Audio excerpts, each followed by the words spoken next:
Now, if I had a fainting couch in my office, this would have been the part what I would have. It would have just.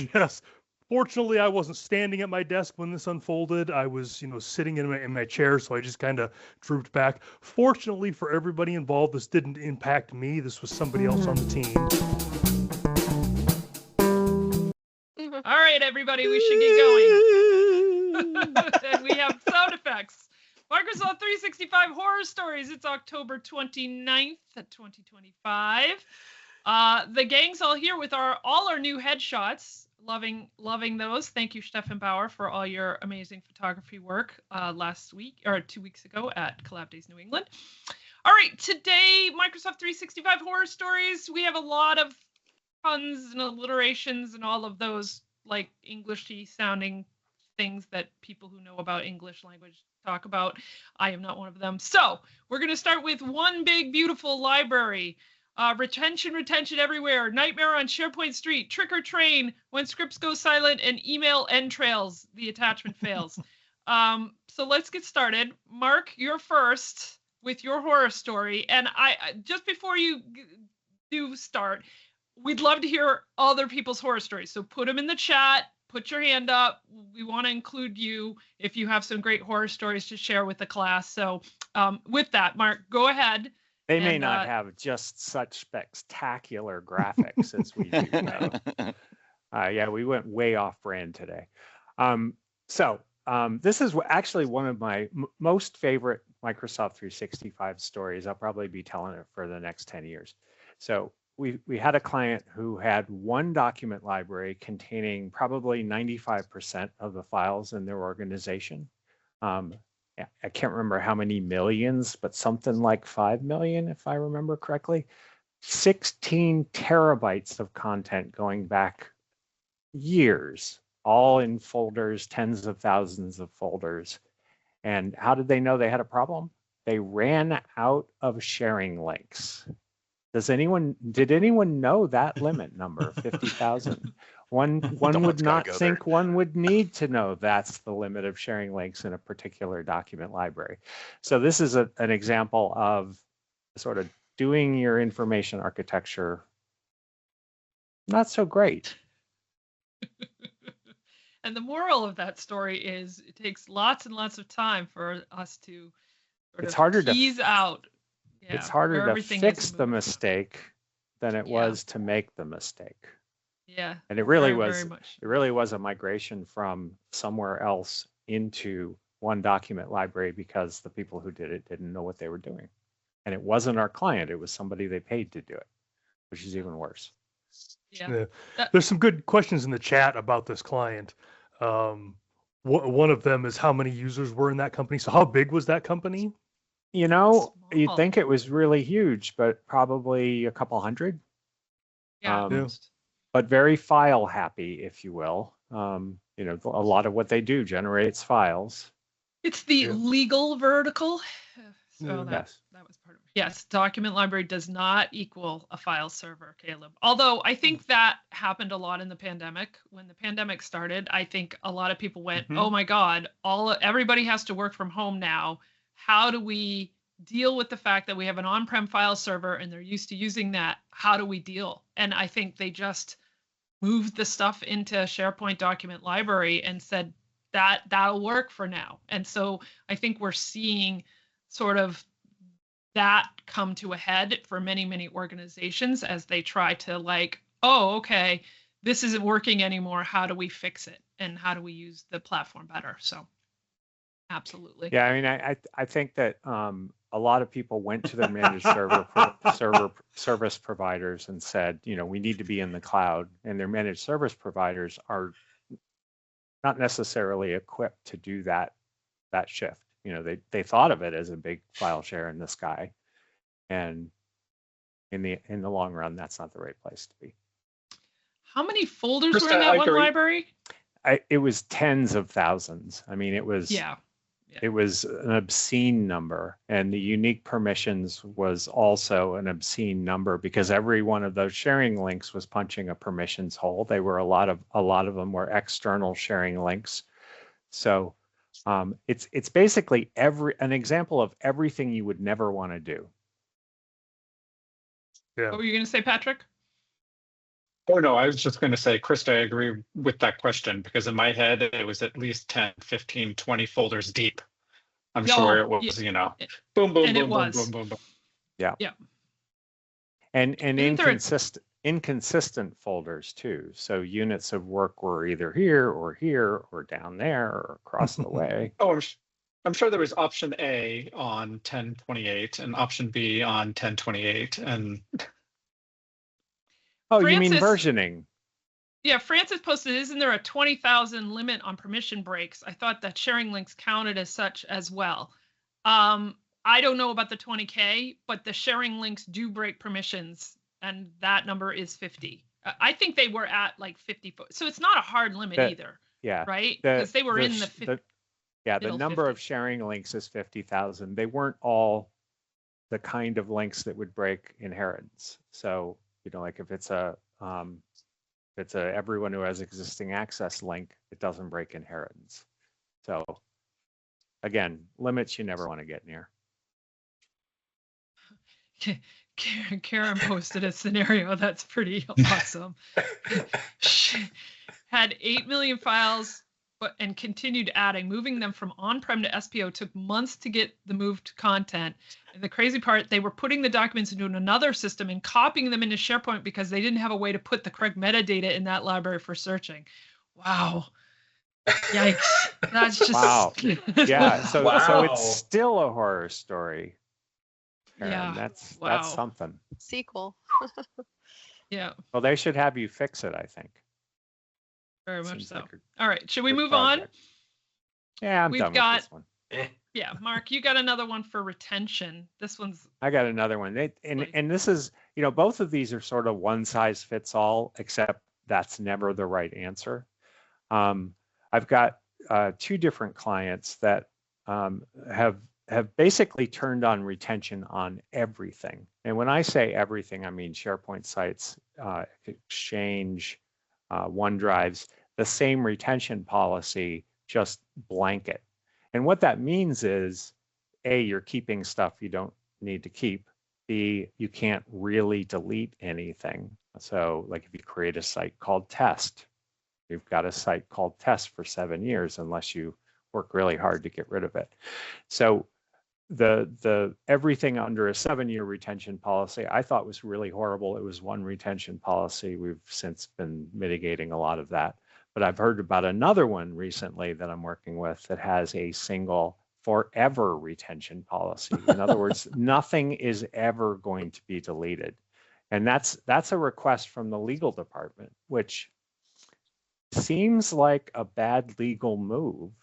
So, basically, I think what this is about is if you're going to get into purview, you need a certain level of maturity to understand what the effect of your actions is gonna be.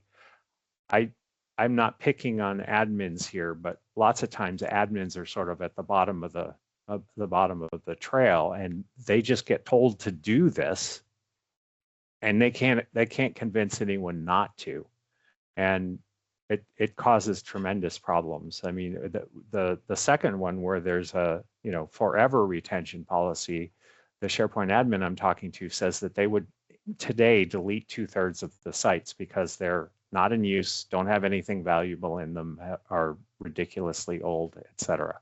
So not only are they keeping stuff they shouldn't have, they're out of storage, they're paying extra for storage, they're not archiving things, you name it. So information architecture, which I think I've mentioned once or twice before on these calls, is really important, and just sort of doing nothing or doing one thing is rarely the answer. Mark, it's information architecture. It's a phrase I heard once. The other thing about this is that it's also a compliance issue. And Mark, your specific issue around the legal team mandating these, if it's outside the realm of discovery of legal discovery or legal hold, and you keep it 1 day longer, you are obliged to turn it over. So if there is something in there that would point at something that was done inappropriately or anything like that, it's now discoverable. And to leave that on like that, either forever or with 7 years on something that doesn't need it, is just using a sledgehammer on a finishing nail. Look at that. Yeah, I made it's a construction reference. yeah, from a legal perspective, it's an e-discovery problem, right? If somebody does sue you 6 years in, or in the second case, 20 years in, Right. Then you are obliged to turn over all of that content. Now, it's not about being sneaky and getting out of your legal obligations, but there are a lot of things that you simply don't need to have for that long. Yep. And so the idea that you keep everything just in case is a double-edged sword. Yeah. It might prove that you were innocent, but it also might prove the exact opposite. Yeah. On the flip side of that, we just had somebody reach out because they had a policy that accidentally deleted like 7 years of stuff that they didn't want deleted, and now they're scrambling trying to recover it. So, I think best practices, get somebody to help you with Purview unless you really, really know what you're doing. Yeah. I think the other thing, and I've seen this with multiple clients, is this instance where they may not have a retention policy, but they have an internal, I don't want to say desire, but a tendency to just hoard everything. We don't want to get rid of it because we don't know if we ever might need it again. But Mike Dixon is posting about the flip of that, and I've heard that too, Mike, where he had to fight with a client's legal department that wanted to mandate a 60-day retention with the reason if we don't have it, we don't have to discover it. But what if the stuff is needed to do work, or you just need that information? So exactly. I work it's for a balance. company. You have to know what you have in there and what you need to do with it, and then what the retention policy should be on it. Right. I worked with a company probably 10 years ago that had a 30-day 30-day deletion policy on all emails. So because people needed their emails from last month to actually do their jobs, they were all offloading their emails to various places to do their work. So the policy not only was not effective, it caused a lot of extra work that people didn't need to do. And it was also, you get into lots of embarrassing conversations where you're talking to an outside vendor or something, and they say, remember I sent you that email, and you go, could you send it again? Because I don't have it anymore, even though you sent it a month ago. To make everyone work faster. Get everything done in 30 days or less. Everybody was working slower. It was just nuts. So you got to be careful what you do. Absolutely. All right, let's move on to the next one. Carrie has one to share with us. Nightmare on SharePoint Street. What happened, Carrie? So this is more of a general thing, right? So sometimes the real horror stories aren't the technology or the features. It's just what happens when people aren't informed or involved or even empowered that something's going to happen, right? So this slide focuses less on that feature kind of thing and just more on communication in general. But basically, your SharePoint projects or any M365 sort of implementation can become this real nightmare when you start meeting with different departments or different groups in the company and stakeholders about content migration or a new site build or something like that.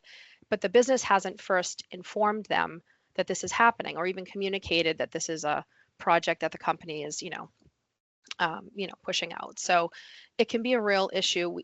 Recently, I had one group who was actually the first group and part of this sort of intranet build, and they hadn't really heard much about this at all until I came knocking on their door asking all kinds of detailed questions about their content and what we were going to delete. And so you can see how that might not go over well when they haven't gotten any sort of heads up that this kind of stuff is happening. So I think, that stakeholder engagement and communication should be top of the list for that kind of stuff.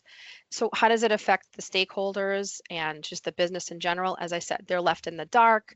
They don't know the purpose or the scope, and they might not really even take any sort of ownership or accountability to what they're responsible for doing because of that. And I don't know if it's on purpose or it's not really resentful, but I think if you're not part of that engaged process and you're not partnering up at all until later in this project, you really don't you really just don't want to, do all those things. So, well, it's like if somebody's not going to keep me involved, then I am not going to do this. Yeah. Right. Exactly. And it could be a timing thing too. Like they may just not be ready for this. They may have other priorities that are conflicting. So definitely let them know ahead of time. And a result of some of that could be some content chaos, where if they don't realize that they're supposed to clean things up as part of this whole project, you're going to have cluttered libraries, duplicate files, and as I noted here, sort of a digital graveyard of like stuff that isn't really super helpful to your end result, which obviously can affect your user adoption. It also affects the consultants if you're a consultant working on this, or the build team if it's some group internally, because if they're first hearing about it from you, you're having to explain things that they could have known a long time ago. And so this could delay the project. It also is the first time you're maybe hearing some of the things that they potentially need that weren't captured or surfaced earlier on. And so there's some scope creep, which can then cause your budget to kind of go south. So it can be really frustrating when people don't know what's happening.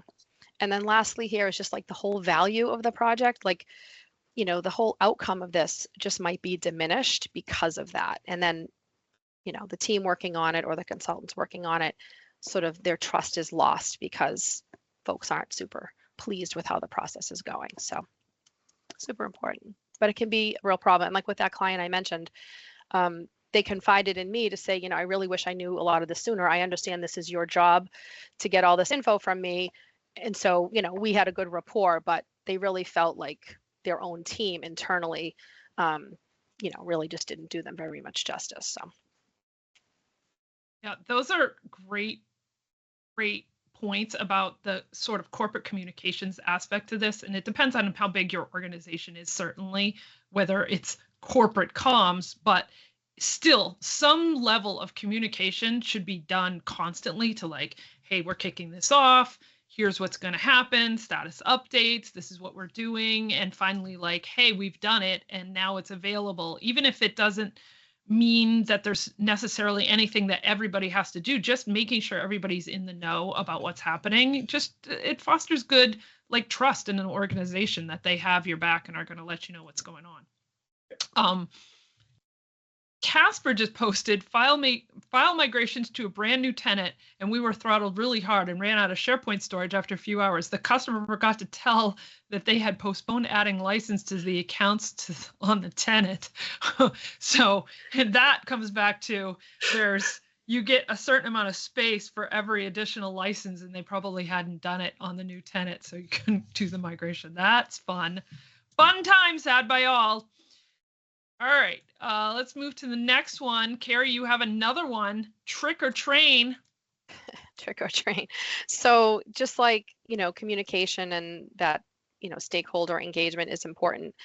If you finally do get to the end of this project and you haven't really trained or had any governance, whether it's the end users or even the content managers for that matter, it can really be tricky. And that's kind of why I named it that. So very important to have a plan for that and not wait till the very end when things are rolling out and then you're scrambling to sort of figure out how to do all the things. So this really affects your end users similarly to the other one where they just don't understand the features or the functionality, especially when they have their own deadlines going on.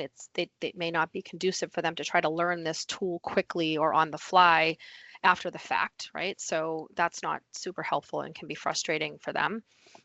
And then because of that, they might revert to old habits. So, they may start using their shared drives instead of uploading to a document library, or keep using email instead of the shifted focus toward team channel chat. So, and this could also be sort of like a hybrid environment too for them, where they kind of know some of the features, but are still stuck in the old a little bit. And so now they're kind of either doing things twice or just doing things inefficiently. So again, knowing what's coming and those features and functionality is super helpful for them. And then yes, they're obviously not as productive if that's the case.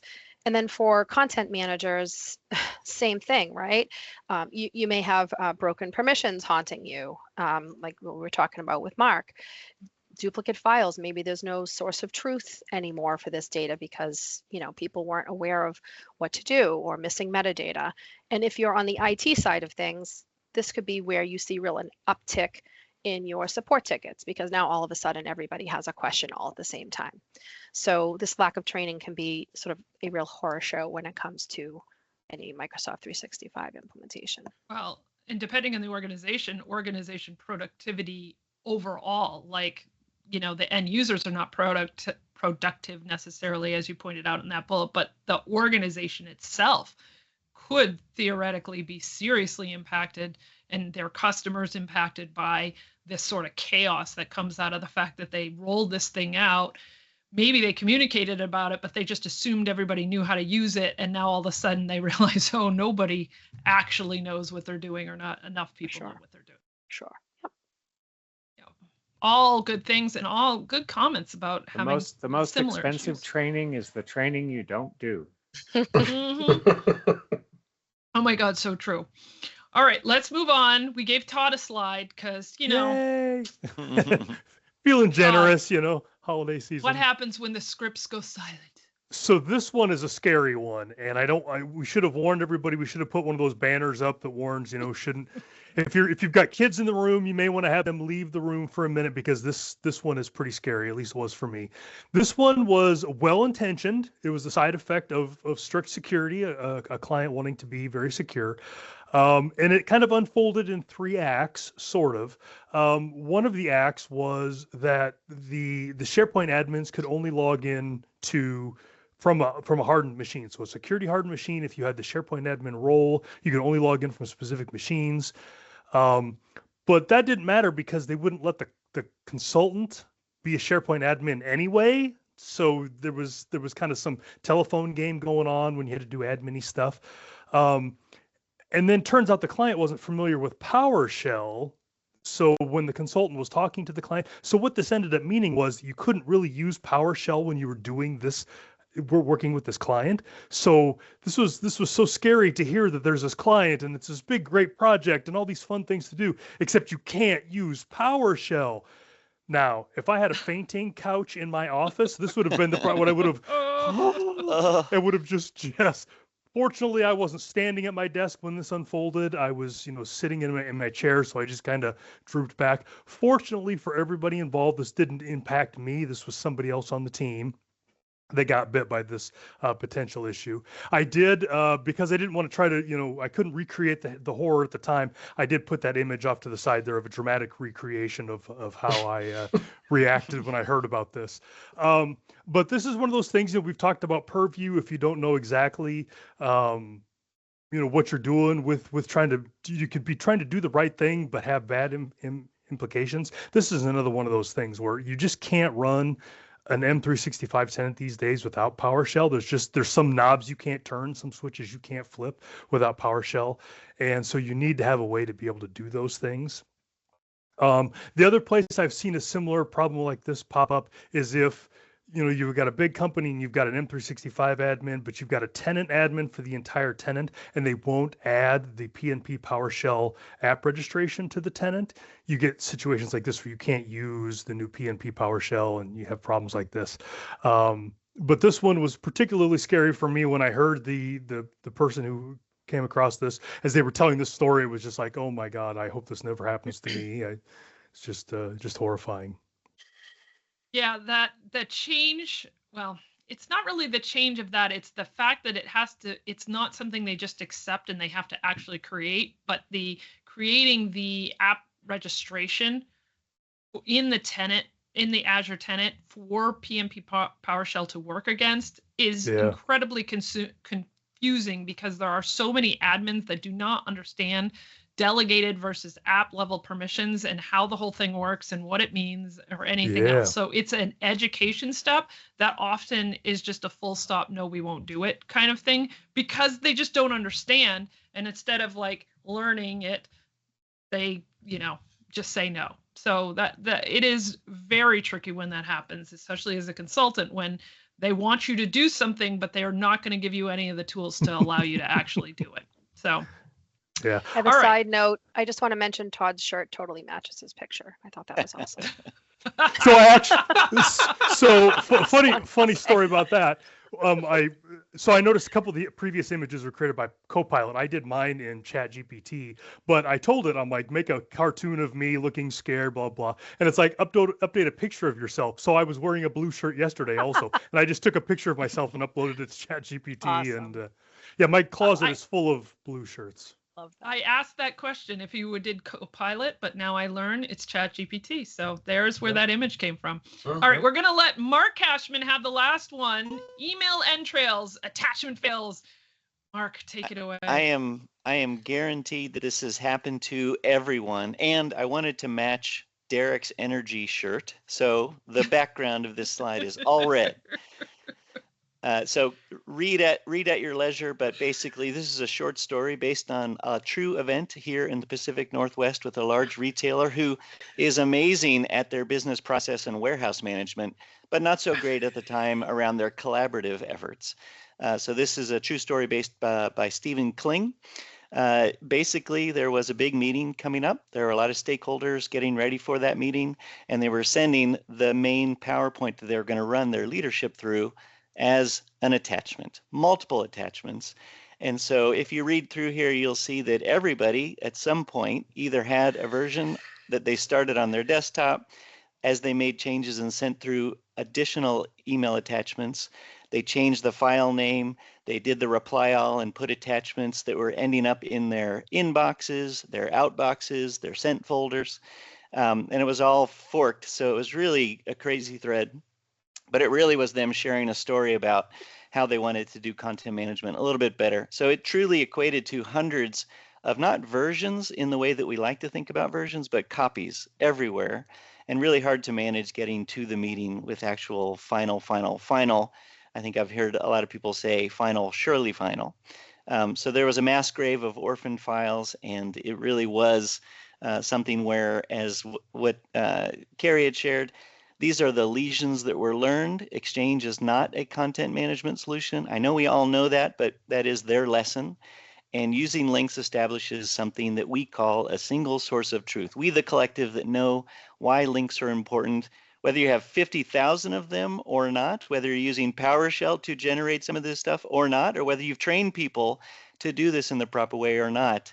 Definitely a great representation, a story that the customer was generous to share. And I know that it is a common thing. Lead with it, send a link, not an attachment, and hopefully you don't get a death by 1,000 duplicates. Carol just posted, Mark, this is your notification that I'm stealing the phrase mass grave of orphaned files. I agree. That's a good one. Yeah, that's good. And it's the truth. And I think it's one of those elements where with the introduction of the new hero link, which I think might take some people, myself included, a little bit of time to get the gist of one link to rule them all. But then they really can partition out, share the link, it's just one link, and then you manage permissions behind the scenes without obfuscating the bad habit of starting the PowerPoint on your desktop and sending it to everybody as an attachment. So I figured there was going to be some folks that had seen this before. How you combat it, I would love to hear what you first tell somebody, and then how you train them out of the habit is also certainly important. Stefan also shared a story that, and I've never seen this, but I'm not saying I don't believe him. I just haven't seen it, so now I'm scared about it. But he had OneDrive files that were synced to disk that had then 8 characters plus an X in the name. So like the file became myfiles_1.docx. And then when he uploaded it somewhere else, it retained that shortened name. So they looked fine in File Explorer, but as soon as you moved it elsewhere, it was the shortened name. That sounds horrifying.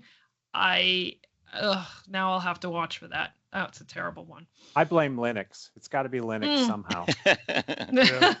Or sunspots. Well, somebody it's asked if it sunspots. was fast 16 DOS, and It he was said on it the wasn't, Windows. so- It was on Windows. Wow.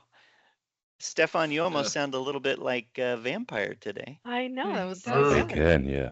Oh my God. SharePoint Viking. There he is. There he is for our last scary thing. All right. We don't the have Viking any vampire. resources today. We don't have any resources today, but we had a lot of fun stories.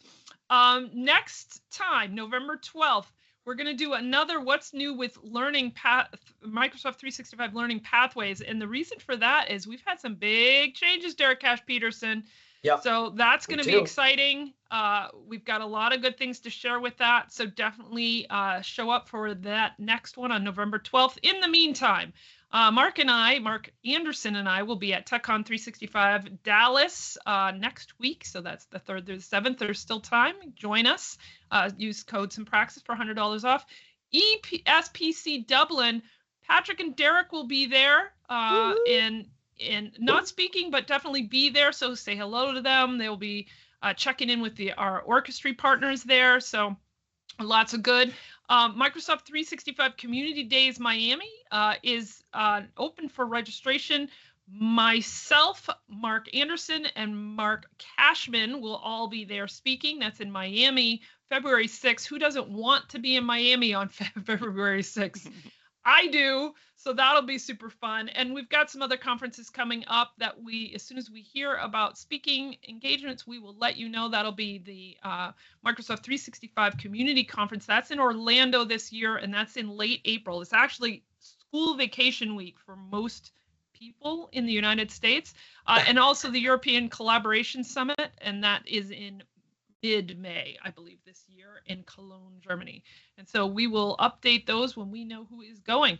With that, thank you, everybody, for our spooky Halloween episode of Ask and Praxis. We loved having you. We loved the collaboration in the chat. That made it really fun. So thank you all, and we will... Thank you so much for joining us this week on Ask and Praxis. We love getting your questions or session ideas. You can submit by using the link in About. If you find this helpful, hit that like or subscribe button and share this content with your colleagues.